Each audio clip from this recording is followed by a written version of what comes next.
मासूम मोहब्बत पार्ट 2। निहारिका जी उसे पलकें झपकाकर चुप रहने को बोलती है। इस बार निहारिका जी मोक्ष को देख कहती है, मोक्ष, आर्यन 3 सालों बाद यहाँ आया है मेरे पास। मैं नहीं चाहती कि अब वो मुझसे कहीं दूर जाए, तो मुझसे यहीं रहने दो। उसे अपनी पढ़ाई कंप्लीट करनी है। मोक्ष बिना भाव के सबको एक नज़र देखता है, फिर अपनी चेयर से उठ जाता है और जाने लगता है। उसे ज़्यादा देख आर्यन का मुंह उतर जाता है, लेकिन तभी मोक्ष उसकी तरफ देख कहता है, तुम्हें जो भी करना है करो, लेकिन फालतू इधर उधर घूमते फिरते मत रहना, और तुम्हारा पूरा फोकस अपनी पढ़ाई में होना चाहिए। मुझे तुम्हारी कोई भी खबर मिली तो हमारे लंदन वाले प्रोजेक्ट को हैंडल करने तुम जाओगे, वो भी पूरे 3 महीने के लिए। मोक्ष की बात सुन आर्यन जल्दी से अपना सिर हिला देता है और खुश होकर कहता है, भाई मैं आपसे प्रॉमिस करता हूँ आपको शिकायत का मौका नहीं दूंगा। आर्यन की बात सुन मोक्ष भी बिना कुछ बोले अपने कमरे की तरफ आ जाता है। कुछ ही देर के बाद सबका डिनर हो जाता है और सब अपने अपने कमरे की तरफ बढ़ जाते हैं। मोक्ष का कमरा। मोक्ष अपने कमरे में आकर सोफे में बैठ अपना लैपटॉप ओपन कर काम करने लगता है। वो अपने काम में इतना खो गया था कि उसे टाइम का पता भी नहीं चलता। कुछ देर में मोक्ष अपने फ़ोन को देखता है, जिसमें रात के 2 बज चुके थे। मोक्ष अपना सिर उठाकर घड़ी में नज़र डालता है, फिर वो अपना लैपटॉप बंद करके उठकर बेड में आकर लेट जाता है। वो अपनी आँखें बंद कर देता है, तो आँखें बंद होते ही उसे सुहानी का मासूम चेहरा दिखने लगता है। मोक्ष झटके से अपनी आँखें खोल देता है और उठ के बैठ जाता है और खुद से कहता है, मुझे उसके दर्द से फ़र्क क्यों पड़ता है? फिर अपनी गर्दन में हाथ फिराने लगता है। मोक्ष पास रखे ड्रॉ से सिगरेट का पैकेट निकालता है और उसे जला के सिगरेट की कस लेने लगता है। उसे अजीब-सी बेचैनी हो रही थी, वो क्यों उसे पता नहीं था। मोक्ष 3-4 सिगरेट खत्म कर चुका था, तब जाके उसे अब राहत मिलती है। वो वापस सोने लगता है। ऐसे ही पता नहीं किस पहर उसकी आँख लगती है।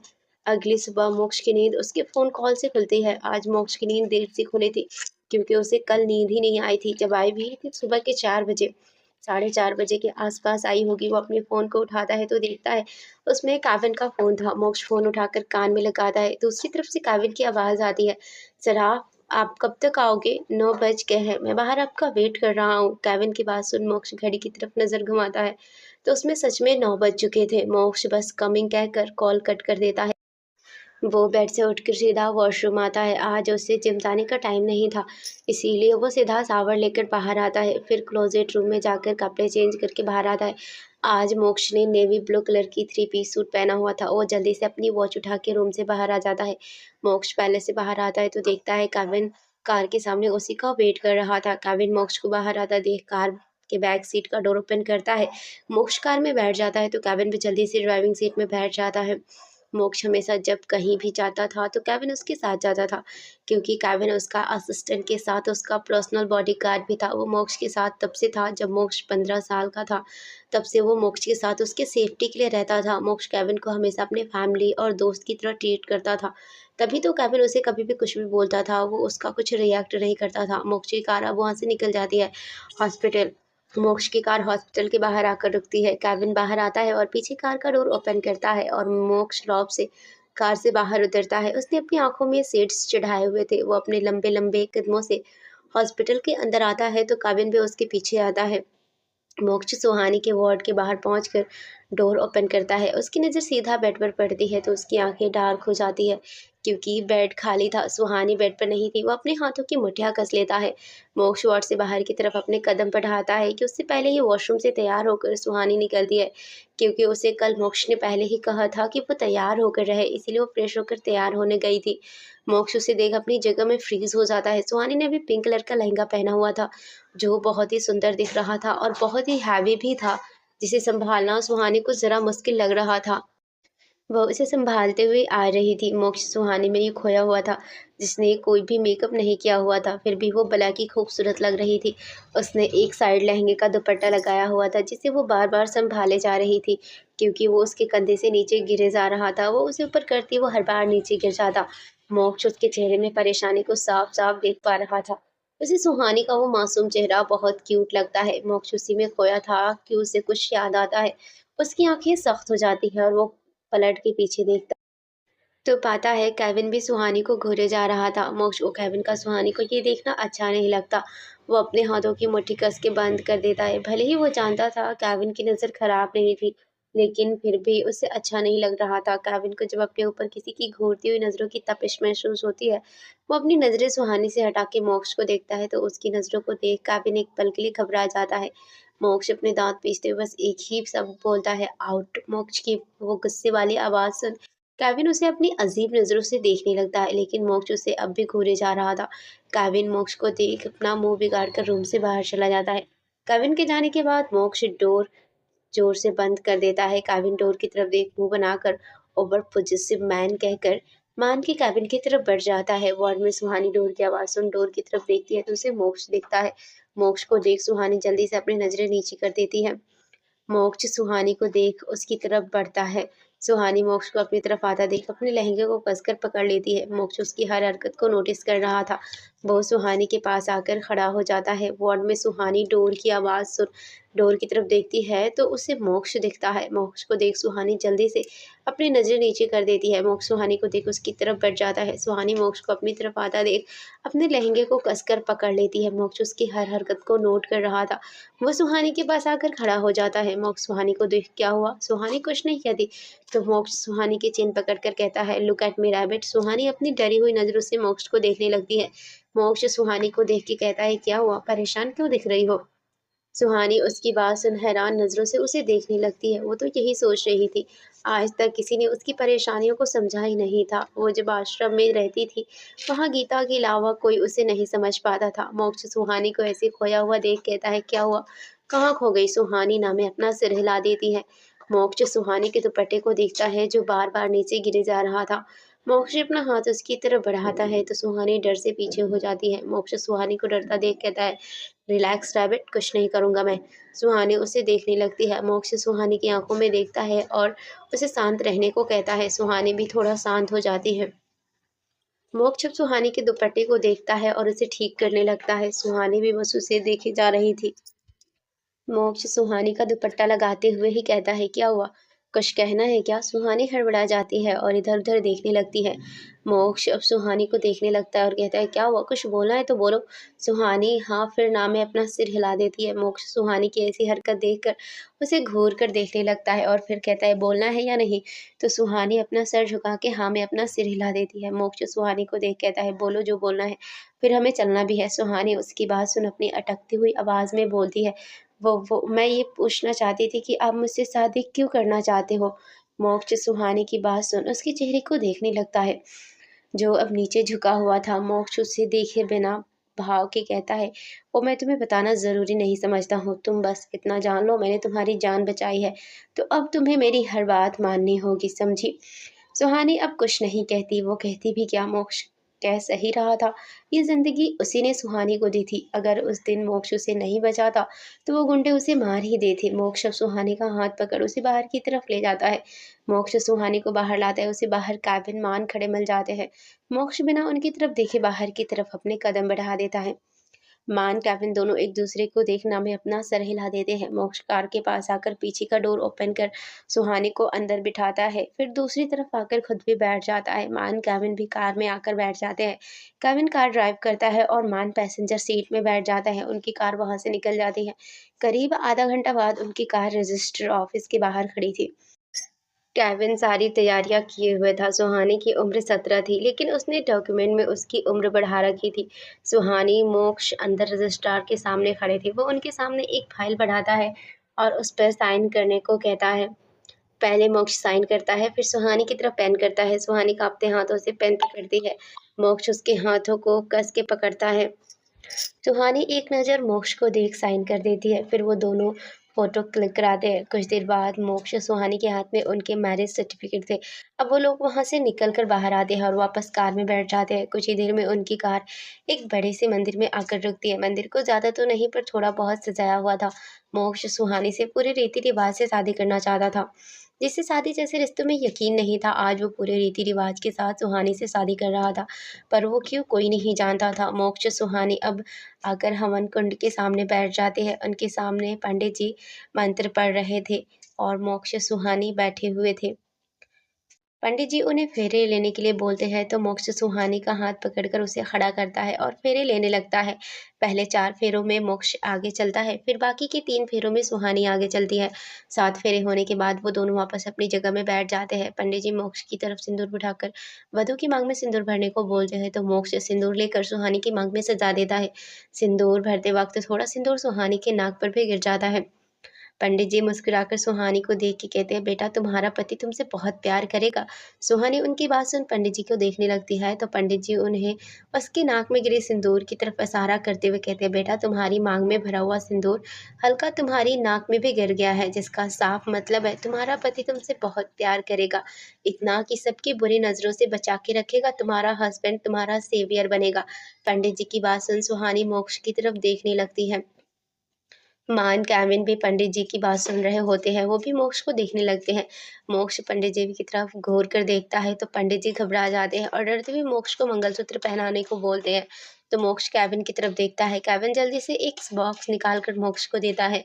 मोक्ष उसे खोल उसमें से मंगलसूत्र निकालता है, जिसमें बड़े यूनिक तरीके से एम लिखा हुआ था। ये मंगलसूत्र विद पेंडेंट था, जिसे मोक्ष के कहने पर ही केविन ने रातों रात बनवाया था। मंगलसूत्र पहनाने के बाद पंडित जी शादी संपन्न हुई कहते हैं। मोक्ष सुहानी की तरफ देखता है, जो अपनी जगह में बैठी हुई हवन कुंड को देख रही थी। मोक्ष अब सुहानी का हाथ पकड़ के उसे खड़ा करता है। सुहानी की आंखें इस वक्त हल्की नम। मोक्ष सुहानी को देख उसे शिव पार्वती के सामने खड़ा करता है। वो दोनों वहां हाथ जोड़कर बाहर आ जाते हैं। मोक्ष सुहानी को देखता है, जिसकी नजरें झुकी हुई थी और आंखों में आंसू थे। मोक्ष सुहानी को ऐसे देख अपनी मुठिया कस लेता है। मोक्ष को सुहानी के आंसू अच्छे नहीं लग रहे थे। मोक्ष अपनी आंखें बंद करके कहता है। 2 मिनट बाद मोक्ष अपनी आंखें खोल सुहानी के पास आ उसे कंधे से पकड़कर अपनी तरफ करके पूछता है, रैबिट क्या हुआ, रो क्यों रही हो, कुछ हुआ है? सुहानी मोक्ष के ऐसे पूछने पर अब और जोर से रोने लगती है। मोक्ष उसको ऐसे रोता देख उसे बेचैनी होने लगती है। वो सुहानी को खींच के अपने सीने से लगा लेता है। मान केविन भी सुहानी को ऐसा रोता देख थोड़ा परेशान होने लगते हैं। मोक्ष सुहानी के बालों में हाथ फेरने लगता है। मोक्ष सुहानी को प्यार से पूछता है, बच्चा क्या हुआ? फिर उसको अपने से थोड़ा दूर करते हुए बोलता है, बच्चा लुक एट मी। सुहानी मोक्ष को अपनी भीगी पलकों से देखने लगती है। मोक्ष सुहानी के आंसू पोंछते हुए पूछता है, बच्चा तुम हमें बताओगी नहीं, तुम रो क्यों रही हो, तो हमें कैसे पता चलेगा? सुहानी मोक्ष की बात सुनकर सिसकते हुए बोलती है, वो आपने मुझे इतने प्यार से पूछा ना, इसीलिए। सुहानी की बात सुन मोक्ष के साथ केविन मान का तो मन कर रहा था कि वो अपना सिर किसी दीवार में दे मारे। मतलब ये लड़की इतनी देर से इसलिए रो रही थी क्योंकि इसे प्यार से पूछा था।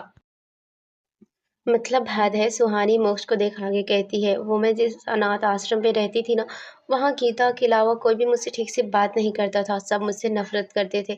मैंने ना गीता से पूछा भी था, सब मुझसे नफरत क्यों करते हैं, तो गीता ने मुझे बताया था कि मैं खूबसूरत हूँ ना, इसीलिए। तो मैंने गीता से पूछा, अगर मैं कम खूबसूरत दिखूंगी तो सब क्या मुझसे दोस्ती करेंगे? तो गीता ने कहा, दोस्ती दिल से की जाती है और वो लोग तुम्हें कभी दिल से दोस्त नहीं मानेंगे।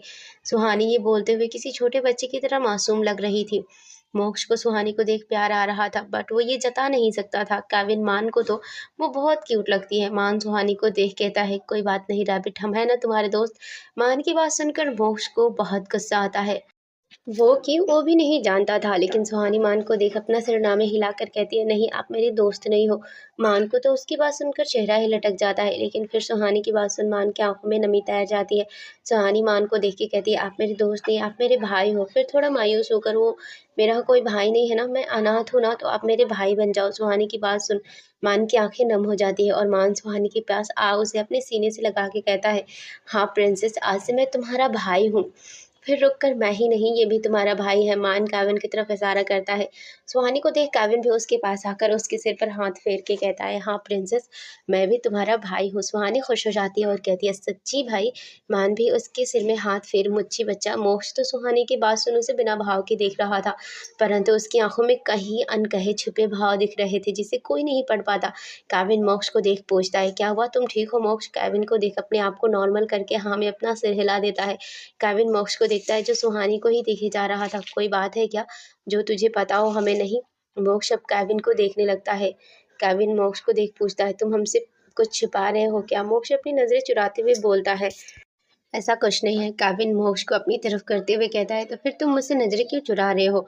मान और सुहानी भी अब उनकी तरफ देखने लगते हैं। मान केविन से पूछता है, क्या हुआ, तुम मोक्ष को ऐसे क्यों कह रहे हो?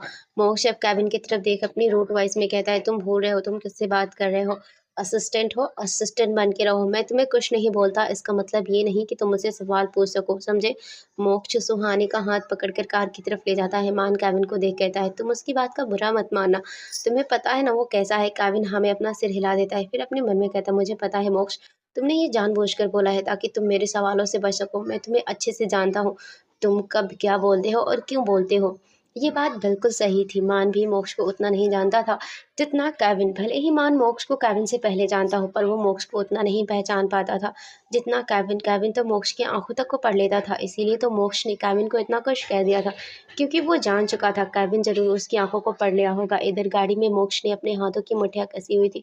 वो सीट के पीछे लीन होकर अपनी आंखें बंद किए हुए था। साफ पता चल रहा था उसने जो भी केविन से बात की है उसको अपने आप पर बहुत गुस्सा आ रहा था। वो अपने गुस्से को कंट्रोल कर रहा था। सुहानी तो कार की खिड़की में चिपकी हुई उसी को देखे जा रही थी। मोक्ष को जब ये महसूस होता है कि कोई उसे देख रहा है तो वो अपनी आंखें खोल सुहानी को देखने लगता है। सुहानी जो उसे ही देख रही थी, मोक्ष के देखने पर वो अपनी नजरें झुका लेती है। मोक्ष सुहानी को देख कहता है, रैबिट इधर आओ मेरे पास। सुहानी डरते हुए उसे देख रही थी। भले ही उसे पता था मोक्ष उसे कुछ नहीं करेगा, फिर भी उसे डर लग रहा था। वो अपनी जगह से नहीं हिलती। मोक्ष सुहानी को ना आता देख उसे अपनी आंखें छोटी करके देखने लगता है, पर सुहानी ने तो अपना सिर नीचे किया हुआ था। मोक्ष सुहानी की तरफ अपना हाथ बढ़ाकर खींच के उसे अपनी गोद में बिठा लेता है। सुहानी तो हैरान नजरों से देखने लगती है। मोक्ष सुहानी को खुद पर यूं हैरानी से देखता पाकर पूछता है, क्या हुआ, क्यों देख रही हो ऐसे। सुहानी डरते हुए कहती है, कुछ नहीं। मोक्ष अपनी एक आईब्रो ऊपर उठा लेता है। सुहानी उसे देख कहती है, वो आपने उन अंग्रेज भैया को क्यों डांटा। सुहानी को केविन का नाम पता नहीं था, और केविन भले ही इंडियन था लेकिन उसकी शक्ल को देख सब उसे फॉरेनर समझते थे। मोक्ष सुहानी की बात सुनकर मुस्कुराने लगता है। वो सुहानी के चिक्स को खींचते हुए कहता है, वो अंग्रेज नहीं है, उसका नाम केविन है। मोक्ष के गाल खींचने पर सुहानी अपने गालों में हाथ लगाते हुए, आह दर्द हो रहा है।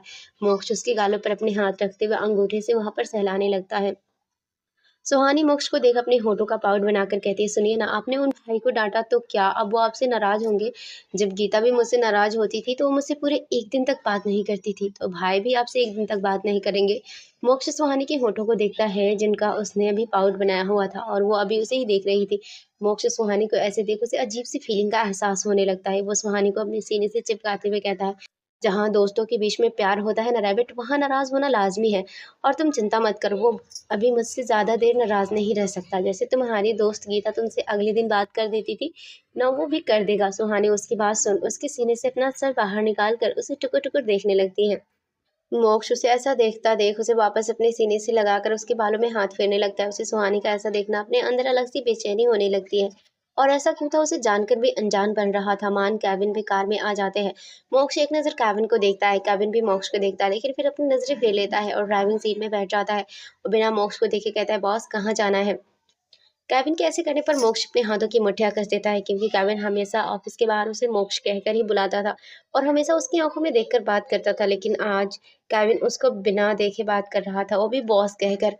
मान भी उन दोनों को एक नज़र देखता है। उसे पता था वो दोनों एक दूसरे से अभी नाराज है, लेकिन एक दूसरे के बिना रह भी नहीं सकते। इसीलिए वो भी अभी कुछ नहीं कहना बेहतर समझता है। मोक्ष बस एक ही शब्द बोलता है। मोक्ष की बात सुन केविन एक नज़र रियर व्यू मिरर से पीछे देखता है, तो मोक्ष अब सीट से पीछे टिककर अपनी आंखें बंद किए हुए था। उसकी गोद में सुहानी अपना सर बाहर निकाले केविन को टुकुर टुकुर देख रही थी। केविन सुहानी को देख एक छोटी सी स्माइल करता है। तभी मोक्ष की आवाज़ उसके कानों में पड़ती है, रैबिट सो जाओ थोड़ी देर। मोक्ष की बात सुन सुहानी वापस अपना सिर उसके सीने में छिपा लेती है। मोक्ष भी उसके बालों को सहलाने लगता है। केविन दोनों को ऐसे साथ देख हल्की सी स्माइल करके अब कार स्टार्ट करके वहां से निकल जाता है। मोक्ष अपनी आँख खोल केविन को एक नज़र देखता है और वापस अपनी आंखें बंद कर देता है। अब भाई दोनों दोस्त थे, एक दूसरे को अच्छे से समझते थे, चाहे वो लड़े झगड़े, पर अपने दोस्त को खुश देख वो भी कैसे खुश ना हो। करीब 1 घंटे के सफ़र के बाद उनकी कार खुराना पैलेस के बाहर आकर रुकती है। मान को हॉस्पिटल में कुछ अर्जेंट केस आ गया था, इसीलिए वो रास्ते से ही हॉस्पिटल के लिए निकल गया था। केविन कार से उतरकर पीछे का दरवाज़ा खोलता है। मोक्ष अपनी गोद में छिपे उस खरगोश को देखता है जो किसी छोटे बच्चे की तरह मोक्ष की शर्ट को अपने छोटे छोटे हाथों की मुट्ठी में कस के पकड़े हुए सोई हुई थी। मोक्ष की फेस में एक छोटी सी स्माइल आ जाती है। वो कार से बाहर आता है और अपने कदम पैलेस की तरफ बढ़ा देता है। दरवाजे के बाहर मोक्ष की गोद में सुहानी थी, तो केविन डोरबेल बजाता है। अंदर सभी लोग हॉल में बैठे थे। डोरबेल की आवाज़ सुन निहारिका जी दरवाजे की तरफ जाती है, और जैसे ही निहारिका जी दरवाज़ा खोलती है उनकी आंखें हैरानी से बड़ी बड़ी हो जाती हैं। राज जी निहारिका जी को ऐसे दरवाजे पर खड़ा देख पूछते हैं, नेहा, निहारिका जी का निकनेम क्या हुआ, कौन आया हुआ है। निहारिका जी राज जी की आवाज़ सुन होश में आकर उनकी तरफ देखती है और कहती है, मोक्ष है। तो राज जी अपनी जगह से खड़े होकर उनकी तरफ आते हुए बोलते हैं, तो क्या हुआ, अंदर आने दो। ने वो अभी इतना ही बोले थे कि उनकी नज़र भी मोक्ष पर जाती है। गोद में किसी लड़की को देखकर वो चौंकते बोले, मोक्ष ये तुम्हारी गोद में ये लड़की कौन है, और वो भी शादी के जोड़े में। राज जी की आवाज़ सुन सुहानी की नींद खुल जाती है और अपने चेहरे को मोक्ष के सीने में रफ करके अपना सिर बाहर निकाल के मोक्ष को देखती है। मोक्ष उसकी हरकत देख उसे ही देखता रहता है। सुहानी अभी किसी छोटे बच्चे की तरह लग रही थी। निहारिका जी तो सुहानी को देखे जा रही थी। उनको वो बहुत मासूम दिख रही थी। राज जी मोक्ष को देख फिर से पूछते, मोक्ष मैंने कुछ पूछा तुमसे, ये कौन है, किसकी बीवी भगा के लाए हो तुम? उनकी बात सुन सुहानी की नज़र अब उन पर जाती है। वो सब अब उसे देखने लगते हैं। सबको ऐसा घूरता देख सुहानी डर से फिर से मोक्ष के सीने में अपना सर छिपा लेती है। मोक्ष तो राज जी की बात सुन उसकी आंखें छोटी हो जाती है। केविन सबको देख कहता है, मॉम डैड रिलैक्स, ये आपकी बहू है, मोक्ष की little wife rabbit, I mean Suhani Moksh Khurana. Kevin की बात सुन सब सॉफ्ट हो जाते हैं और मोक्ष को आंखें फाड़े देखने लगते हैं, जैसे पूछ रहे हो क्या ये जो बोल रहा है सही बोल रहा है। मोक्ष कुछ कहता कि पीछे से आवाज़ आती है, किसकी बीवी आई है, मुझे भी बताओ। आर्यन पीछे से अपनी आंखों में चमक लिए बोलता है। केविन आर्यन को देख, छोटू तू कब आया? आर्यन केविन को देख भाग के उसके ऊपर कूद जाता है और कस के केविन को गले लगा लेता है। दरअसल केविन खुराना पैलेस में ही रहता है, क्योंकि केविन अनाथ था तो मोक्ष ही उसे यहाँ ले आया था। निहारिका जी और राज जी ने उसे अपने बच्चों की तरह रखा था और उन्होंने ही उसे आर्यन और मोक्ष की तरह उनको मॉम डैड कहने को कहा था। केविन को तो मॉम डैड का प्यार कभी मिला ही नहीं था। जब राज जी निहारिका जी ने उन्हें मॉम डैड कहने को कहा तो उसे पहले यकीन ही नहीं हुआ कि उसे भी मॉम डैड मिल सकते हैं। उसने मोक्ष की तरफ देखा तो मोक्ष ने उसे पलके झपका दी, जिसे देख केविन झट से उनके गले लग जाता है। उसे तो खुशी हो रही थी कि अब उसकी भी फैमिली है। केविन आर्यन के साथ हमेशा एक भाई और दोस्त की तरह रहता था। वह इतना अटैच मोक्ष से नहीं था जितना केविन से था। केविन भी आर्यन को पकड़ते हुए बोला, छोटे अब तुम बच्चे नहीं रहे जो कि मेरी गोद में कूद रहे हो। केविन की बात सुन आर्यन अपने सिर को उसके कंधे से बाहर निकालता है तो केविन आर्यन को देख हैरान हो जाता है, क्योंकि आर्यन की आंखों में आंसू थे। केविन आर्यन के आंसू देख थोड़ा परेशान होकर बोला, क्या हुआ छोटे, तुम रो क्यों रहे हो, किसी ने कुछ कहा क्या? केविन आर्यन की आंखों में आंसू नहीं देख सकता था। यूँ कह सकते हैं जब भी आर्यन को मोक्ष से डांट पड़ती थी वो हमेशा केविन के पीछे छिप जाया करता था, क्योंकि उसे पता रहता था केविन उसे बचा ही लेगा, और होता भी वही था। आर्यन अपना सिरनामे हिलाकर कहता है, भाई मैंने आपको बहुत मिस किया। आर्यन की बात सुन केविन उसके बाल बिगाड़ते बोला, मैंने भी तुझे बहुत मिस किया, चल नीचे उतर, तुम भारी हो गए हो अब। आर्यन का तो मुंह बन जाता है और वो केविन की गोद से नीचे उतरता है। तब जाकर उसकी नज़र मोक्ष पर जाती है, फिर उसकी गोद में छिपी छोटी लड़की पर। वो अभी भी अपना सिर छिपाए मोक्ष के सीने से लगी थी। आर्यन उसे देख मोक्ष की तरफ देख के कहता है, भाई ये बन्नी कौन है? आर्यन की आवाज़ सुन सुहानी मोक्ष के सीने से अपना सर हल्का सा निकाल के आर्यन को अपनी बड़ी-बड़ी आँखों से देखने लगती है। आर्यन उसे देख, भाई ये तो सच में बन्नी की तरह है, कौन है ये? तो केविन आर्यन को देख, तुम्हारी भाभी है। आर्यन आंखें फाड़े मोक्ष को देखने लगता है। मोक्ष अब सबकी नज़रों को खुद पर देख बिना किसी भाव के कहता है, ये मेरी वाइफ है, मिसेस सुहानी मोक्ष खुराना। सुहानी तो मोक्ष के मुँह से अपना नाम उसके नाम के साथ जोड़ता देख उसे अपने अंदर अलग सी फीलिंग हो रही थी। उसने आज तक अपने नाम के पीछे कोई भी सरनेम नहीं लगाया था और आज उसे अपना नेम मोक्ष के नाम से जोड़ता देख खुशी हो रही थी। वही सब मोक्ष की बात सुन उसे अपनी आंखें बड़ी-बड़ी करके देखे जा रहे थे, क्योंकि किसी को तो यकीन ही नहीं हो रहा था कि वो ऐसे शादी करेगा। निहारिका जी तो यही सोच रही थी कि जब भी उसे शादी के लिए पूछा जाता था तो वो हमेशा यही कहता था कि उसे ये शादी जैसे रिश्तों में यकीन नहीं है, और आज वो बिना किसी को बताए शादी करके या आया है। मोक्ष अब भी सबको ऐसे खुद को घूरता देख सबको इग्नोर करके अंदर आने लगता है। उसने अभी अपना कदम उठाया ही था कि निहारिका जी की आवाज़ आती है, रुको। मोक्ष के कदम वहीं हवा में ही रुक जाते हैं। मोक्ष अपने कदम पीछे करके अपनी माँ को देखने लगता है। निहारिका जी मोक्ष को देख के कहती है, तुम अंदर नहीं आ सकते। उनकी बात सुन सब निहारिका जी को देखने लगते हैं। सुहानी अपनी आंखें नीचे किए हुए अब भी मोक्ष के गोद में थी और वो निहारिका जी की बात सुनकर डर जाती है और कस के मोक्ष की शॉर्ट को पकड़ लेती है। मोक्ष सुहानी को एक नज़र देख अपनी माँ से कहता है, मॉम ये सब क्या है? निहारिका जी अपना हाथ दिखा के मोक्ष को रोक देती है। मोक्ष चुप हो जाता है। निहारिका जी मुस्कुराकर सुहानी को देख के कहती है, आज तो मेरी बहू ले आया है, तो ऐसे कैसे अंदर आ सकता है? पहले मुझे मेरी प्यारी सी बहू का गृह प्रवेश तो करने दे। सब अब निहारिका जी को देखने लगते हैं तो निहारिका जी मेड की तरफ देख आरती की थाल और गृह प्रवेश का सामान मंगवाती है। कुछ ही देर में दोनों अपने हाथ में गृह प्रवेश का सारा सामान ले आती है। निहारिका जी आरती की थाल लेकर मोक्ष से कहती है, मोक्ष सुहानी को नीचे उतारो। मोक्ष अपनी माँ की बात सुन सुहानी को नीचे उतार कर खड़ा कर देता है। निहारिका जी मोक्ष और सुहानी की आरती उतार कर सुहानी से कहती है, बेटा अब अपना दायां पैर उठा के इस कलश को गिराकर अंदर आ जाओ। सुहानी निहारिका जी की बात सुन वैसा ही करती है। फिर निहारिका जी आलते की थाली की तरफ इशारा करके कहते, बेटा इसमें पाँव रखकर अंदर आ जाओ। तो सुहानी आलती में पाँव रख मोक्ष और सुहानी साथ में अंदर आ जाते हैं। सब लोग तो सुहानी को ही देखे जा रहे थे। सुहानी अपनी नज़रें नीचे की हुई खड़ी थी। निहारिका जी सुहानी को देख प्यार से सुहानी के सिर पे हाथ फेरती है। सुहानी किसी का प्यार भरा स्नेह पाकर फिर सिर उठाकर देखती है। सुहानी निहारिका जी को देखती है। निहारिका जी सुहानी को देख कहती है, बेटा डरो मत, हम सब तुम्हारी ही फैमिली है।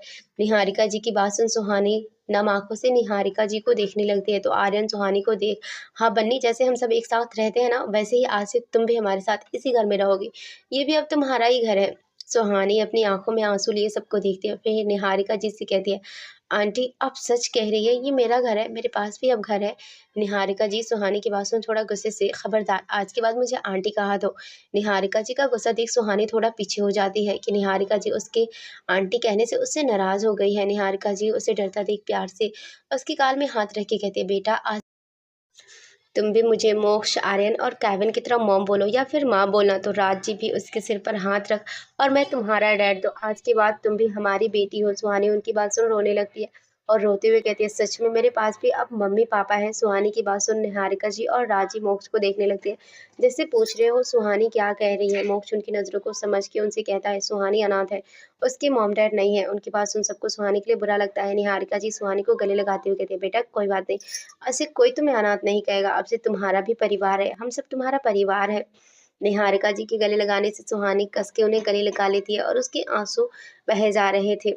सुहानी रोते हुए कहती है, क्या आप सच कह रही है, मैं आपको माँ बुला सकती हूँ। निहारिका जी सुहानी को अपने से दूर करते हुए, हाँ बेटा मैं तुम्हारी माँ हूँ। फिर निहारिका जी सुहानी को चुप कराते हुए, नहीं बेटा अब से रोना मत, अब से तुम्हारी आंखों में एक भी आंसू नहीं देखना चाहती हूँ। निहारिका जी की बात सुन सुहानी हाँ में अपना सिर हिला देती है। फिर निहारिका जी सुहानी के माथे में किस करके उसे चुप करा देती है। कुछ देर में सुहानी भी चुप हो जाती है। निहारिका जी अब सुहानी और मोक्ष से कहती है, बेटा तुम दोनों अब ऊपर अपने कमरे में जाओ, थोड़ा फ्रेश हो जाओ, कुछ देर में डिनर का टाइम हो जाएगा। मोक्ष अपनी मॉम की बात सुन सुहानी को अपने साथ कमरे की तरफ आ जाता मोक्ष का कमरा। सुहानी मोक्ष कमरे में आते हैं। सुहानी तो कमरे को देख चौंक जाती है और आंखें फाड़े रूम को देखने लगती है।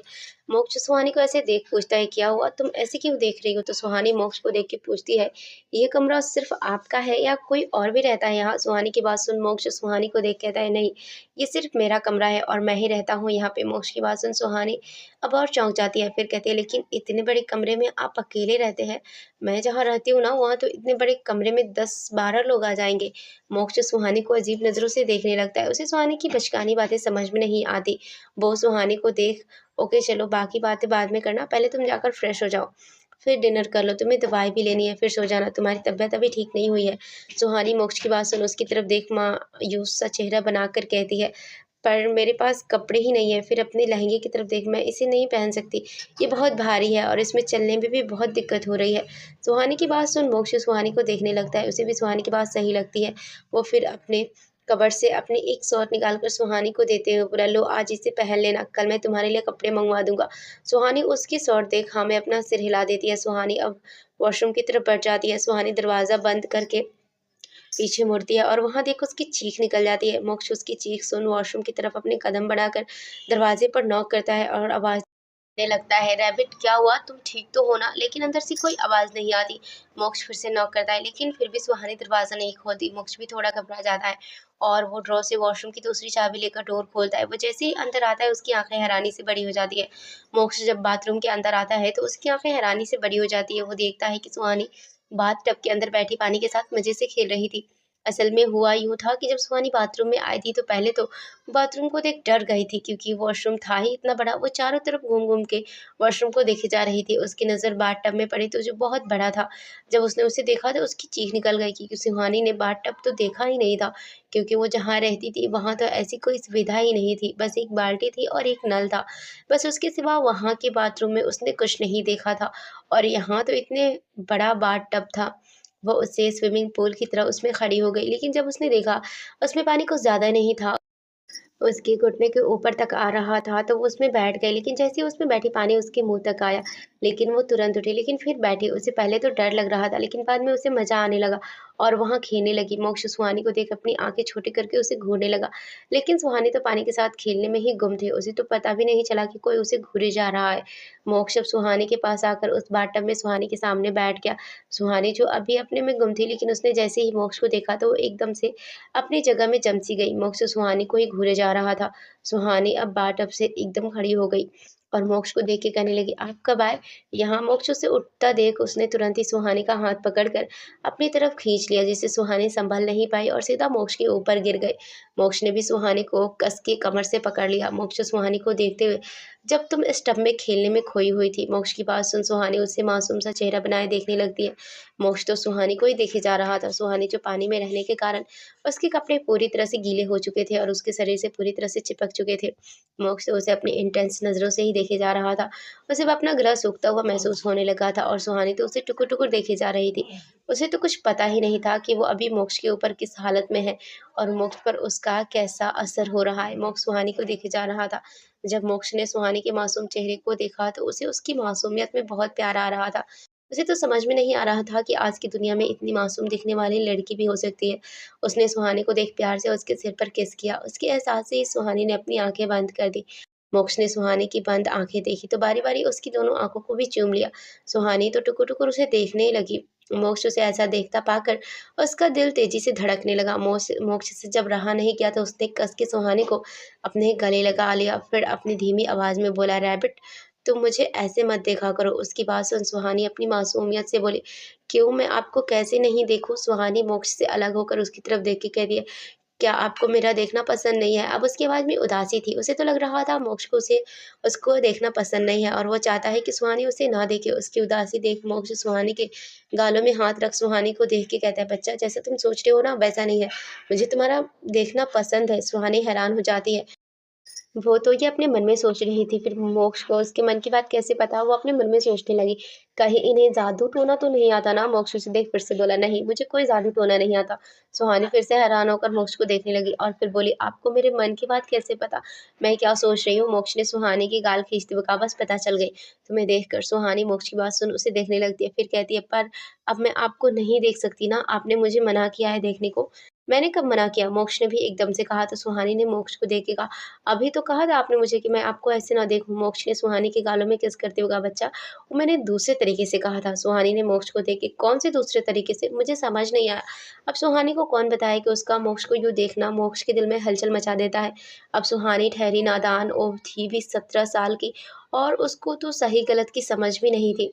उसे मोक्ष के दिल का हाल कहाँ से समझ आता? मोक्ष ना में अपना सिर हिला देता है और सुहानी को अपनी गोद में उठाकर टब से बाहर निकलता है। उसके उठाने से भी सुहानी उसके गले के चारों तरफ अपनी बाहें फैला देती है। मोक्ष अब उसके कपड़े चेंज करने लगता है, क्योंकि सुहानी तो अब भी बाथटब में बैठने की ज़िद कर रही थी और मोक्ष जानता था कि सुहानी अगर ज़्यादा देर पानी में रही तो उसकी तबीयत खराब हो जाएगी और वैसे भी सुहानी अभी भी वीक थी। इसीलिए उसने सुहानी को डाँट कर उसे चुप रहने को कह दिया था। मोक्ष सुहानी के कपड़े बदलने लगता है। इस बीच वो खुद को कैसे कंट्रोल कर रहा था ये मोक्ष ही जानता था। उसने सुहानी का लहंगा उतार दिया, क्योंकि सुहानी लहंगे में ही बाथटब में बैठी थी। उसके पूरे कपड़े उतार उसे टॉवल से साफ करके अपनी शर्ट जो उसी ने दी थी उसे सुहानी को पहना देता है। उसने एक नज़र सुहानी को देखा जो उसकी शर्ट में थी, जो उसके थाई तक आ रही थी और उसमें बहुत ढीली भी हो रही थी और उसके कंधे से बार-बार सरक रही थी।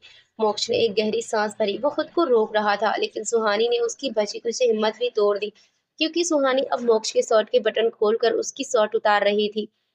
मोक्ष उसके हाथों को पकड़कर उसे घूरते हुए बोला, रैबिट, तुम ये क्या कर रही हो? सुहानी अपना पपी फेस बनाकर, आप भी भीगी हो तो आपको भी ठंड लग जाएगी, आपकी तबीयत खराब हो सकती है ना, तो मैं भी आपके कपड़े चेंज कर रही हूँ। मोक्ष ने सुहानी से अपनी शर्ट छुड़ाते हुए कहा, मैं खुद कर लूँगा और चोट तुम्हें लगी थी, मुझे नहीं। जाओ तुम बाहर वेट करो। सुहानी मोक्ष को देख के कहती है, क्या हुआ? आपने भी तो मेरे कपड़े खुद चेंज किए ना, तो मुझे भी अब आपके कपड़े चेंज करने हैं। सुहानी की बात सुन मोक्ष को खुद में ही गुस्सा आ रहा था कि उसने क्यों सुहानी के कपड़े चेंज किए, पर वो बेचारा करता भी क्या? सुहानी तो बाथटब में जाने की ज़िद किए जा रही थी। मोक्ष सुहानी से थोड़ा दूर होते हुए, देखो रैबिट, मैं अपने कपड़े नहीं लाया हूँ तो तुम जाओ, मैं थोड़ी देर में आता हूँ। सुहानी भी अब ज़िद करते हुए, ना ना, मैं सिर हिला देती है और बाथरूम की तरफ इशारा करते हुए कहती है, ये है ना, इसे पहन लेना। मोक्ष अब सुहानी की ज़िद देख पीछे जाने लगता है, तो सुहानी भी उसकी तरफ बढ़ने लगती है। मोक्ष सुहानी को अपनी तरफ आता देख पीछे होकर दीवार से लग जाता है। सुहानी भी अब उसके करीब आ जाती है, पर उसने जो मोक्ष की शर्ट पहनी हुई थी उसका कंधा नीचे सरक गया था। सुहानी अब मोक्ष के सामने आ जाती है और उसे देखने लगती है। मोक्ष सुहानी को देख अपने मन में, बच्चा, तुम मानती क्यों नहीं हो? तुम अगर मेरे सामने ऐसे रहोगी तो मैं खुद को कैसे रोक पाऊंगा? पहले ही खुद को रोकना बड़ा मुश्किल हो रहा है। लेकिन सुहानी को अब ये कौन समझाए? उसे तो कोई खबर ही नहीं कि उसकी हरकत उसी पर भारी पड़ सकती है। सुहानी मोक्ष के शर्ट के बटन को खोलने लगती है तो मोक्ष सुहानी को देखने लगता है। उसकी नज़र तो सुहानी के गले में थी, क्योंकि सुहानी की शर्ट के सरकने से सुहानी की अब क्लीवेज दिख रही थी। मोक्ष अपनी आँखें बंद करके अपनी हाथों की मुठ्ठियाँ कस देता है और सुहानी तो अपने में लगी थी। अब तक सुहानी मोक्ष के शर्ट के लगभग के सारे बटन खोल ही दिए थे, बस लास्ट बचा था। उसने जैसे ही उसको खोला, मोक्ष ने अपनी आँखें खोलकर सुहानी को कंधों से पकड़कर पलट के उसे दीवार से लगा दिया और उसे देखने लगा। अचानक हुए इस एक्शन से सुहानी को कुछ समझ नहीं आया और उसने अपनी आँखें कस के बंद कर दी थी, क्योंकि मोक्ष ने उससे पलटा ही इतनी स्पीड से था। सुहानी को तो कुछ समझ में ही नहीं आया। वो अभी अपनी आँखें बंद किए हुए थी कि उसके कानों में मोक्ष की मदहोश करने वाली आवाज़ पड़ी, जो कह रहा था, रैबिट, मैंने कहा था ना तुम बाहर मेरा वेट करो, पर तुम नहीं मानी। सॉरी, अब जो भी होगा मैं कुछ नहीं कह सकता। उसकी बात सुन सुहानी ने एक झटके में अपनी आँखें खोली, लेकिन जैसे ही उसने अपनी आँखें खोली, उसकी आँखें बड़ी-बड़ी हो गई, क्योंकि मोक्ष ने तुरंत उसके होठों से अपने होंठ जोड़ दिए थे और उसे किस किए जा रहा था। उसकी किस पहले सॉफ्ट थी, लेकिन धीरे-धीरे उसकी किस डीप किस में बदल गई। सुहानी को तो कुछ भी समझ में नहीं आ रहा था। उसको तो ये एहसास पहली बार हो रहा था और वो तो टुकुर-टुकुर मोक्ष को ही देखे जा रही थी, जिसकी आँखें बंद थी। मोक्ष को जब अपने ऊपर सुहानी की नज़रें महसूस हुई, तो उसने आँख खोलकर सुहानी को देखा, जो उसे ही टुकुर-टुकुर देख रही थी। मोक्ष ने एक हाथ सुहानी की आँखों पे रखा और खुद भी आँखें बंद कर दी। अब सुहानी मोक्ष की किस को फ़ील करने लगती है। उसने अब कस के मोक्ष की शर्ट पकड़ ली, जिसके सारे बटन खुले हुए थे। सुहानी को तो अपने अंदर अलग ही एहसास हो रहे थे। उसने पहली बार इस एहसास को अपने अंदर महसूस किया था। उसको तो कुछ समझ में ही नहीं आ रहा था। जिन एहसासों को वो अपने अंदर फ़ील कर रही थी, महसूस कर रही थी, उसे तो उसका किस अच्छा लग रहा था। करीब 20 मिनट तक लंबी किस के बाद सुहानी की सांसें उखड़ने लगती है, लेकिन मोक्ष उसको छोड़ने को तैयार ही नहीं था। लेकिन जब उसे लगा सुहानी सांस नहीं ले पा रही है, तो उसने उसके होठों को आज़ाद कर दिया। सुहानी लंबी-लंबी सांसें लेने लगती है। वो मोक्ष के सीने से लग जाती है। इस वक्त उसका पूरा चेहरा लाल हो गया था। मोक्ष सुहानी की पीठ को सहलाने लगता है, फिर कहता है, बच्चा, टेक अ ब्रीथ। तो सुहानी लंबी सांस लेती है। कुछ ही देर में उसकी सांसें नॉर्मल हो जाती है और वो मोक्ष को देख के कहती है, आपने तो मुझे मार ही दिया था, ऐसे कौन किस्से देता है। मोक्ष सुहानी की बात सुन हल्का मुस्कुरा के उसके सिर में हाथ फेरते हुए बोला है, मैंने तो तुम्हें पहले ही कहा था, बच्चा, मेरा बाहर वेट करो, पर तुम माने ही नहीं। सुहानी मोक्ष की बात सुन उससे अलग होकर उसे देखने लगती है और अपने होठों को अपाउट बनाकर कहती है, पर मैं तो आपकी हेल्प कर रही थी, जैसे आपने मेरी हेल्प की थी। सुहानी की बात सुन मोक्ष कहता है, ठीक है, अगली बार मैं थोड़ा छोटी किस्सी करूँगा, ठीक है। सुहानी भी उसकी बात सुनकर मासूमियत से अपना सर हाँ में हिला देती है और मोक्ष उसकी मासूमियत देख उसे अपने सीने से लगा लेता है। फिर अपने मन में कहता है, रैबिट, तुम बहुत भोली हो और मासूम भी। मैं किसी को भी तुम्हारी मासूमियत को छीनने नहीं दूंगा, और अगर कभी किसी ने कोशिश भी की तो मैं उसे इस दुनिया से गायब कर दूंगा। मैं तुम्हें हमेशा इस जालिम दुनिया से बचा के रखूंगा, किसी पर भी तुम्हारी गंदी नज़र नहीं पड़ने दूंगा। हमेशा तुम्हें प्रोटेक्ट करूंगा, तुम्हारा सेवियर बनकर। मोक्ष की आंखें इस वक्त बहुत ही सर्द थी। कुछ देर में मोक्ष सुहानी को अपनी गोद में उठा के बाथरूम से बाहर लाता है। मोक्ष ने इस वक्त बाथरोब पहना हुआ था और सुहानी उसके बाथरोब को अपने छोटे-छोटे हाथों की मुट्ठी से पकड़े हुए उसके सीने से लगी थी। मोक्ष सुहानी को बेड पर बिठा देता है और किसी को कॉल करता है। मोक्ष अब क्लोजेट रूम की तरफ चला जाता है। 5 मिनट बाद मोक्ष अपने कैजुअल कपड़ों में बाहर आता है। सुहानी अपनी बड़ी-बड़ी आंखों से मोक्ष की तरफ देखती है कि तभी उनका डोर नॉक होता है। मुझे उम्मीद है फ्रेंड्स, ये न्यू स्टोरी भी आपको पसंद आ रही होगी। अगर पसंद आ रही है तो एक लाइक और कमेंट ज़रूर से करें। आपके लाइक और कमेंट से हमें मोटिवेशन मिलती है, और हमारे चैनल को सब्सक्राइब करके बेल आइकन को हिट ज़रूर करें। Thanks for watching.